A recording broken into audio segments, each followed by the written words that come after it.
welcome to another episode of the Kitchen Angle Podcast. Your hosts, Mike.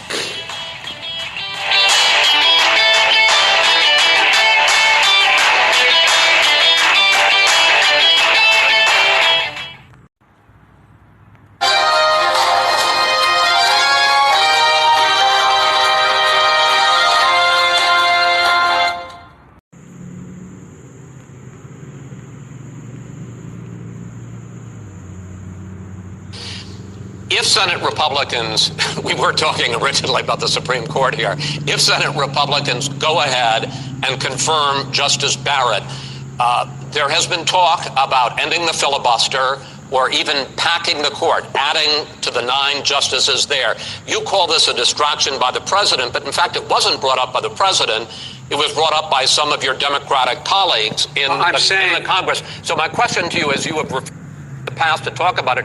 Are you willing to tell the American people tonight whether or not you will support either ending the filibuster or packing the court? Whatever position I take on that, that'll become the issue. The issue is the American people should speak. You should go out and vote. You're in voting now. Vote and let your senators know how strongly you feel. Vote now. You're going to pack the Make court? sure you, in fact, let people know He doesn't want you're a to answer the senator. question. I'm not going to answer the question. Why would you answer that because question? The question you is, want to put a lot of new Supreme Court justices, radical left. Will you shut up, man? Listen, who is on your list, Joe? Who's on your list? Right, gentlemen, I think this is so He's going to pack the court. we have ended, not going to give a list. We have ended this segment. We're going to move on to the second segment. That was really a productive segment, wasn't it? Keep yapping, man. The people understand, Joe. They sure 47 years you've done nothing. They understand. All right. I tell you, welcome to the show. Welcome to the Kitchen Angle. Did anybody see the first presidential debate between Biden and Trump? Oh man! I tell you what, that was a little strange and uncommon for a debate, even a debate. I mean, I'm telling you, will you shut up, man? That's Biden telling that to Trump. But you know what? Isn't a debate supposed to be, a source of an event? To pretty much lay out your concerns, your compliments, your views. I mean, that's what a debate is all about, right? That's what a debate is all about. And everybody's, I knew this was going to happen. Everybody's right out there to, pretty much, bash Trump, so to speak, on the debate. Oh, Trump was being a bully to Biden and this. Come on. I want to hear that crap. It's a debate, man. Like Biden says, will you shut up, man? Seriously, a debate is supposed to be a series of events, that's sometimes unpresidential. It could be a little unpresidential, it could be a little unordinary, right? I mean, that's a debate. A debate is a debate, whether you want to look at it or not. But I mean, we're definitely going to be looking at the second, third, and fourth debates. Oh boy, they're going to be a little unpresidential, so to speak. I can't wait for Trump to question Biden on foreign policy, and I want to see him get more onto the economy. He touched a little bit on the economy. He touched a little bit on the coronavirus. He touched a lot on a lot of different subjects and topics a few nights ago in the debates. And a lot of people are saying Biden won. Well, what do you think? Do you think Biden won? Do you think Trump won? I want to say that Trump won the debates. And the reason why I'm going to say that is because when you have debates, a lot of Americans, whether you support Trump or you don't, okay, and even some independents, okay, middlemen, I call them, right? a lot of people will look at these debates, all of them for that matter, and they will look at these debates and see who the strong leader is and who can be commander in chief, right? Because if you can't handle the media, you can't handle everything from foreign policy to other countries for that matter. If you can't be on the world map, so to speak, how the hell are you going to be president of the United States? And we're clearly seeing that. We are clearly seeing that from Trump basically calling Joe out, you know, calling Sleepy Joe out on the debates. I mean, we've seen that. We literally seen Trump, full force on the debates. And I can't see Joe. I can't see Biden.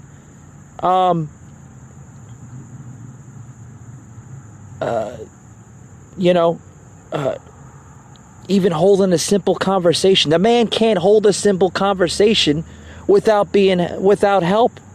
And speaking of help, did anybody see this? Now this might be a conspiracy theory or anything like that, but I spotted about towards the middle of the debate, okay?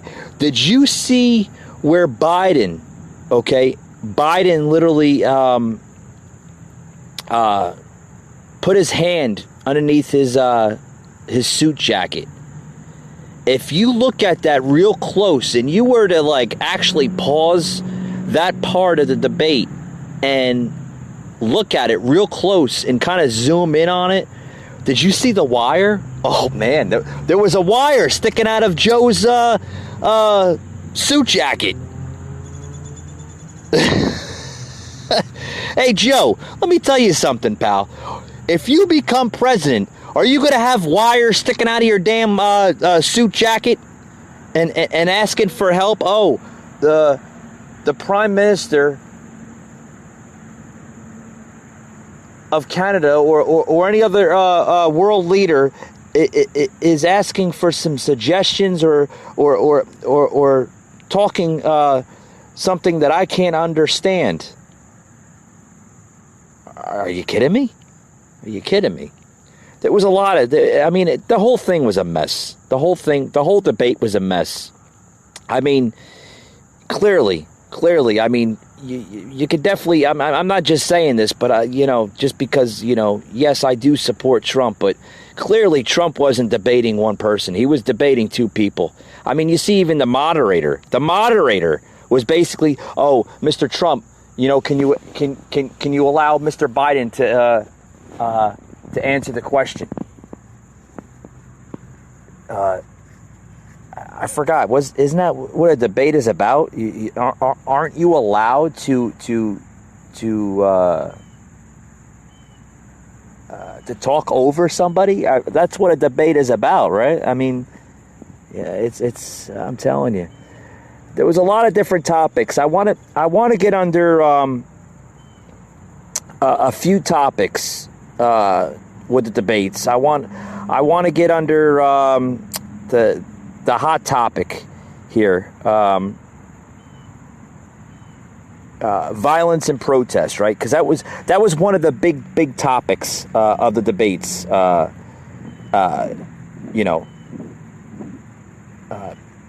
few days ago. So I want to play this one topic where President Donald Trump and Joe Biden were debating over violence at protests. Oh, you should hear this one.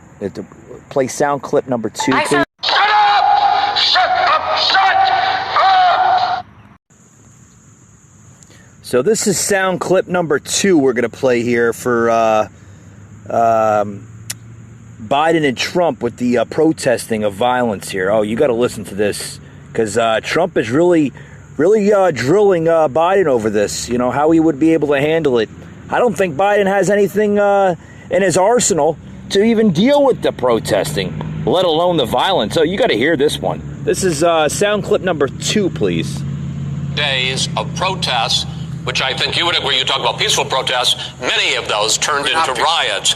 Mr. Vice President, you say that people who commit crimes should be held accountable. The question I have, though, is, as the Democratic nominee, and earlier tonight you said that you are the Democratic Party right now, have you ever called the Democratic mayor of Portland or the Democratic governor of Oregon and said, hey, you got to stop this, bring in the National Guard, do whatever it takes, but you stop the days and months of violence in Portland? I don't hold public office now. He doesn't hold public office right now. Oh, my God, Joe. You can't answer a question. Clear my public statements that the violence should be prosecuted. It should be prosecuted. And anyone who commits it But you've never called for the people, the leaders, excuse me, sir.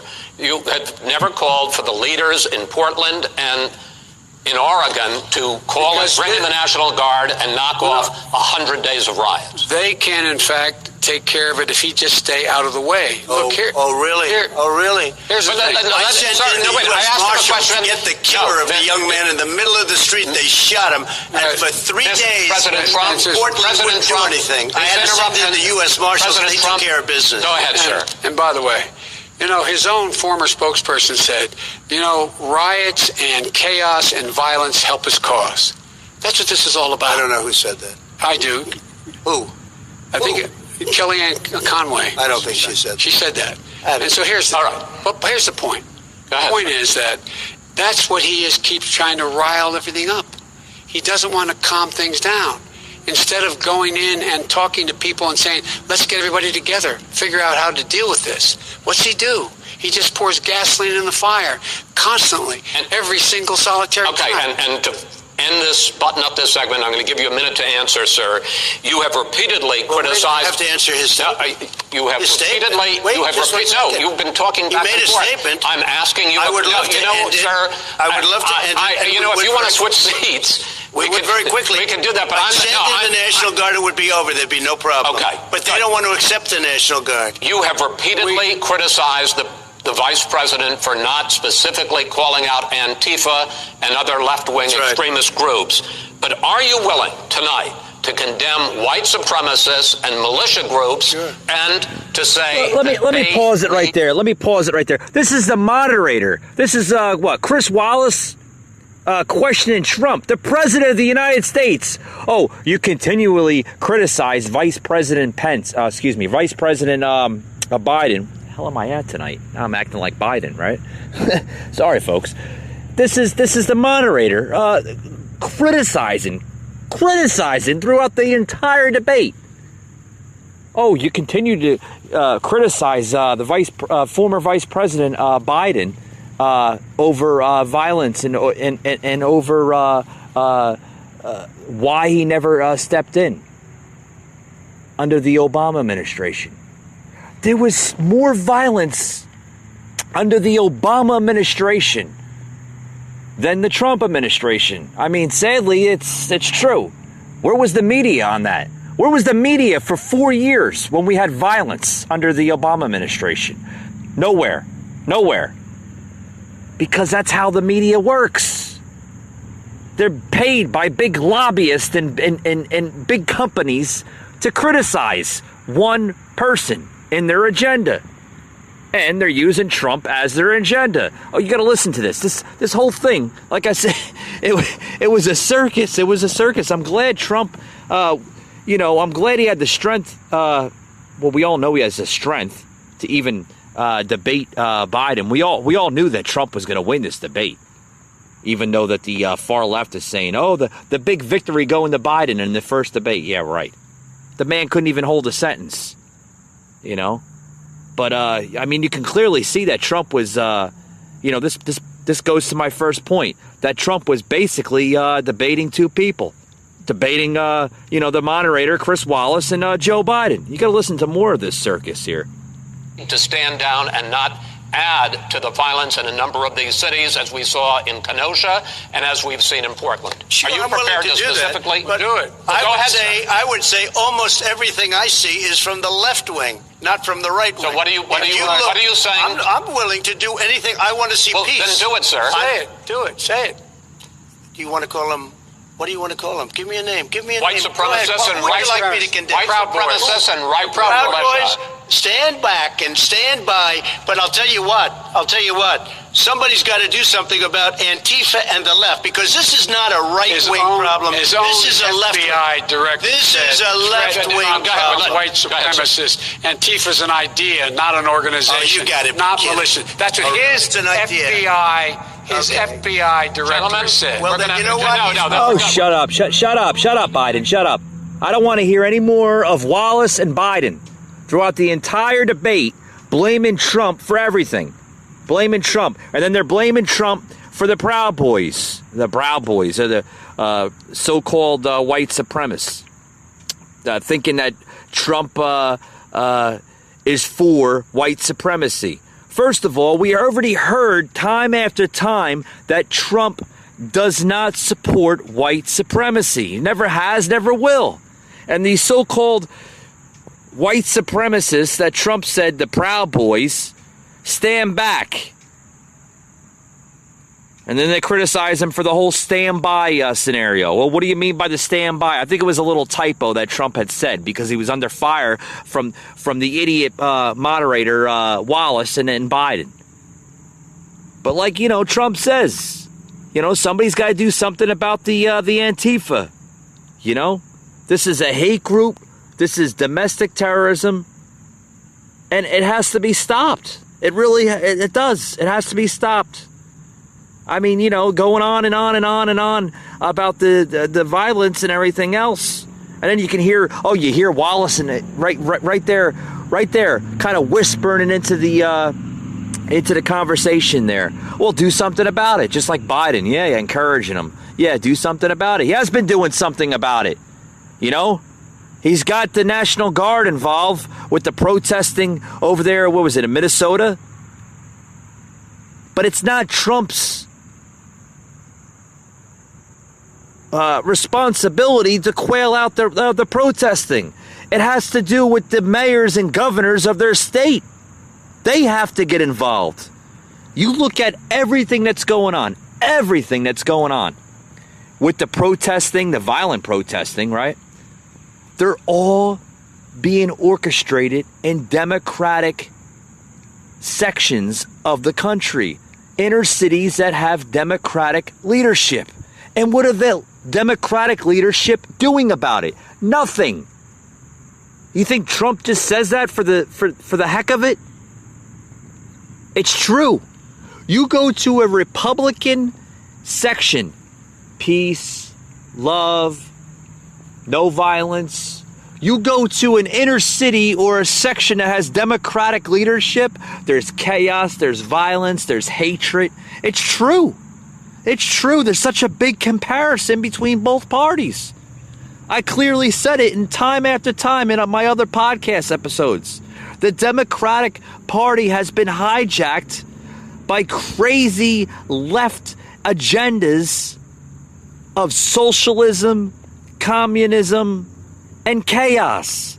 It's not the same party of JFK. It's not the same party of all these great leaders before that.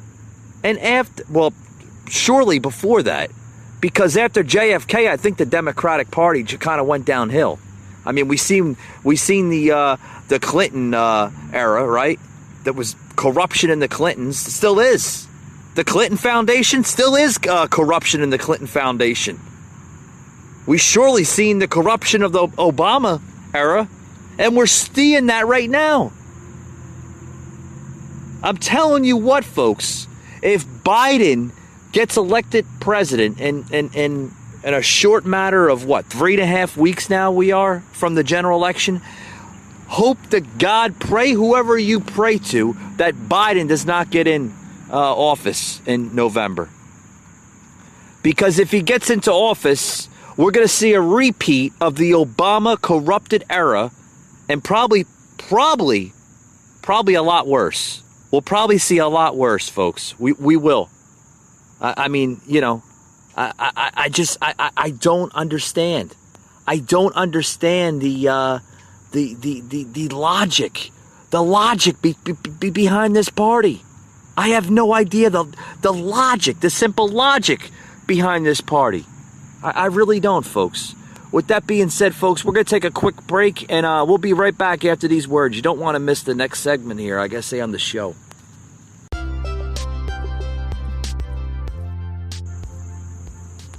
Hello, everyone. Thank you for listening to the Kitchen Angle podcast. I want to say thank you to my loyal listeners out there. Seeing a lot of viewership on the Spotify app, Google Podcasts, Apple Podcasts, just about every podcast platform out there. Thank you for choosing to listen to us here on the Kitchen Angle. This show is growing into a big margin. It really is. And very, very soon, we will be launching a new Facebook page. Yes, that is correct, folks. The Kitchen Angle will have another home, Facebook. Will be coming soon, very, very soon. It's actually in the works. My handlers are helping me out create a page for you, the viewer. And on this page,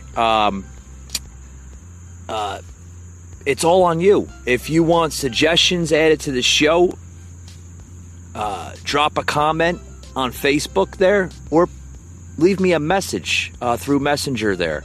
It's all on you. Anything you want to hear on the show, maybe something I'm not speaking directly about, or something that you don't want me to speak, okay, that's go both ways. That's you. You know, you the viewer, I'm leaving this for you on my Facebook page, The Kitchen Angle, which will be launching very, very soon. Okay? Also, you can hear all my shows on the Kitchen Angle Facebook page, which will be very, very soon added onto. And usually about an hour after I do my podcast, they are launched everywhere, including iHeartRadio, Spotify, Google Podcasts, Apple Podcasts. Anywhere you hear a podcast, it will be launched within an hour. That's right, folks. So, as always, thank you for tuning into the Kitchen Angle podcast. And we'll see you on the next one.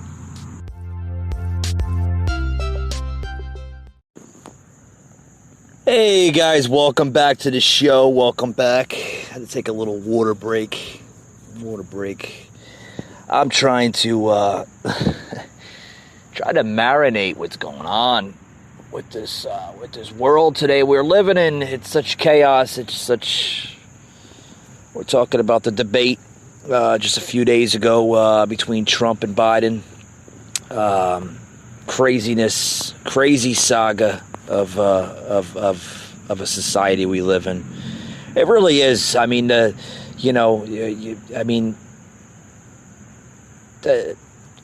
listening to Biden speak.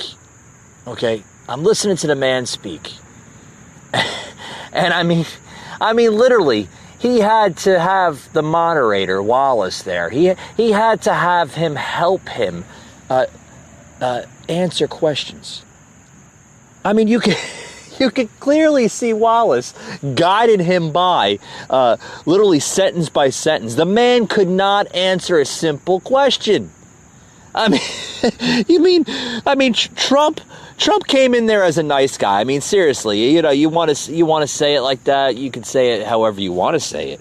But I mean, Trump, he wasn't being a bad guy. He wasn't being the bully.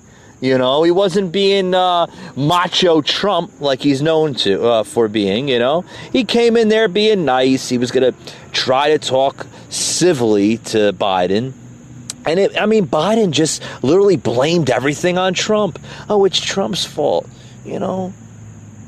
His simple FBI director. You're the worst president in American history. I mean, come on, man. I mean, seriously, guys. Do you folks really want that as a leader? I mean, the man can't even speak on just any topic that's thrown at him. He can't even, seriously. Seriously, I'm watching this thing for over an hour. What was it, an hour and a half? Just about a little under an hour and a half? Oh, boy. If he gets in, like I said, if he gets in, we're in trouble, folks. We're in trouble. That man wants to raise your taxes. He wants to put a devastating blow on Medicaid, Medicare. The whole healthcare system is going to be a complete mess under the Biden administration. Hopefully we don't see that in America, the Biden administration, right? Because every time I hear possible President Biden and Vice President Harris, that is a scary, scary scenario. It really is. I just, oh boy, we're in trouble, guys. You guys got to go out there and vote. Vote early, but vote for the right leadership. You're not going to see the correct leadership. You're going to see a very corrupt leadership under Biden. Mark my words, you will. The leadership under Biden and Harris is going to be so corrupt. You thought the corruption under the Obama administration was bad? Oh boy, you're in for a very, very, very dark path under 4 years, possibly 8 years under a Biden administration. The man is not coherent. He doesn't know where he's at half the time. He can't even say a sentence. Hell, he has to be reminded where he's going to be the next day. You want that as a leader? Oh, boy. His wife, about a few weeks ago, had to remind him he was going to be in Florida for a rally to speak to his 20 supporters, 30 supporters. And then speaking of rallies, did you hear this the other night at the debate? I choose to have safeness with my rallies. Trump doesn't care about his supporters, where he has thousands of supporters in his rallies. First of all, everybody is using common sense when it comes to this whole corona thing. Everybody's seeing it for what it is. The president sees it for what it is. But I mean, he can't just say it like you and I has to. He has to deal with the corrupted left. I'm telling you what, folks. We've seen a little preview of what's going to happen after the election, because Trump already said it. The Democratic leaders, governors and mayors, they want to open up their cities and towns right after the election. November 4th, we should open it up. Folks, they want to open it up on November 4th, a day after the election. Why don't they just open it up now? No, they'd rather not open it up now because they want to hurt you, the American people. They're not hurting you. In all reality, they're hurting the president, because when they hurt you, they hurt him. This is all political, folks. All political. I've said it from the get-go. I've said it earlier this year that this coronavirus pandemic has been nothing but political. They tried the impeachment on Trump. It didn't work. Now they're doing this whole coronavirus. It's all political. Always has been. Oh, let's create a pandemic. Let's create a pandemic to try to destroy President Trump's great economy. But why would they go that far left to destroy an economy that's been the greatest economy that this country has ever seen? Truly, this economy has been the greatest economy that this country has ever seen. And I think anybody's lifetime, or at least a modern lifetime. I'm telling you, folks, this year has been craziness. I can't wait for 2021. where we can just start all over. Pretend that this coronavirus never existed. The lockdowns, the masks, the restaurant closing, the business closing, the social distancing, all this crap. I just wish that 2021 can be here like that, like a snap of a finger, right? I don't know if you can hear it, but yeah, the snap of the finger. 2021 can come right away, because this crap, I don't know how much more I can take, let alone how much more this country can take. But I wanna just go over here on the differences here between Trump and Biden, on where they stand on these 6 important issues. Let's start off with the coronavirus. Trump has repeatedly claimed that his administration response to the coronavirus pandemic was exceptional, saying he acted early to impose travel restrictions from China. Okay, whether you want to believe it came from China, we don't know. We don't know where it came from. But everybody criticizing the president. Oh, the president didn't do this, didn't do that. Well, whether it was a hoax, whether it was politically created for purpose, whatever. Trump acted in his presidential way to protect as many people as possible.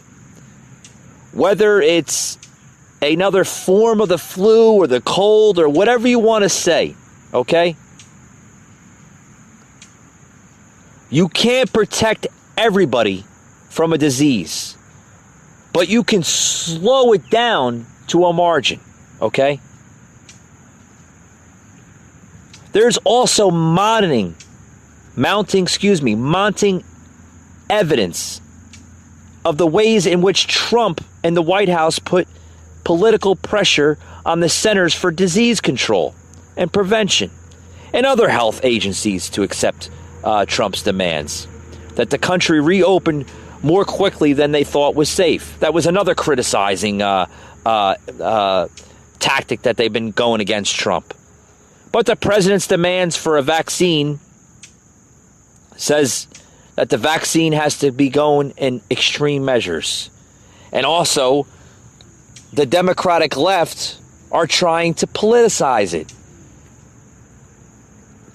Now, for many months, Mr. Biden has put a major focus on the virus, condemning Mr. Trump's handling of the pandemic and making that a center argument that he asked for voters to deny the president a second term. Because it's all about power, folks. When Trump put travel bans, back earlier this year, what did the Democratic Party do after he's done that? Nothing. You've seen violence, you've seen chaos, you've seen one scenario after the next. Did Biden do anything as a senator? Did he suggest anything? No. You know what his response was? Oh, we clearly seen that at the debates a couple nights ago. I don't hold public office yet. You don't hold public office yet. Okay, but you could have done something as a senator. Oh, boy, I'm telling you. Let's go to the next scenario, the economy. I just said this. Under the pandemic, one of Trump's strongest arguments was the powerful performance of the economy, okay? Trump is literally fighting every day to get this economy to where it once was before this whole pandemic. And we've seen that. We've seen people getting more jobs now. The stock market growing strong once again. We're seeing very little with reopens in some states. Mainly it's the Republicans that are, using some sense and saying, hey, we can't keep these states locked down forever. We gotta get people back to work. We gotta reopen restaurants in a safe way. You don't see too much of it going on with the Democratic left. Now they'd rather have buildings shut down They'd rather have a person on welfare or food stamps saying, "Oh, don't worry about it. Don't worry about it. We got you. We got you." Well, we seen what happened with that with the Obama administration. Folks, we cannot grow into what's called a penal colony. We cannot be a third world nation and depend on a marquee or a government to control us and take care of us. We're big boys and big girls. I'm sure we can take care of ourselves. We don't need a government. We don't need a local government. We don't need organizations to help us wipe our ass. I'm sure we know how to do things. Like I said, we're grown-ups here.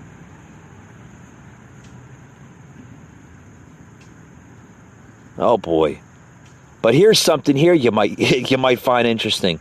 This past summer, Biden rolled out his own set of economic proposals under the slogan Build Back Better, including plans to invest in clean energy and ensure that spending goes towards American-made products.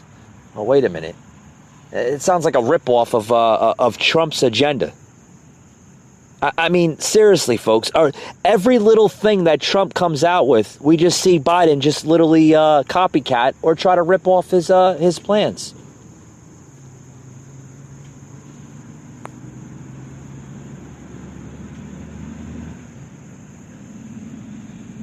I don't understand it. I don't understand the agenda from the far left. I don't. It's one scenario after the next scenario, one scenario after the next scenario, and we're seeing that every single day, every single day. I don't know how much more that this country can take under the corruption, under the dictatorship of the political left. I don't understand the ongoing chaos of a society we live in today. But, you know, it is what it is, I guess, right? You know, we have to put up with it. We have to continue hearing the bias and the criticism from all these crazy platforms of news anchors, CNN, Anderson Cooper.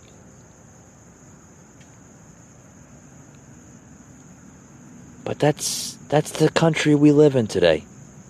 That's literally the country we live in today. We have to put up with it, folks, because that's what we became as a country. With that being said, folks, thank you for joining into today's podcast, and we'll see you on the next one.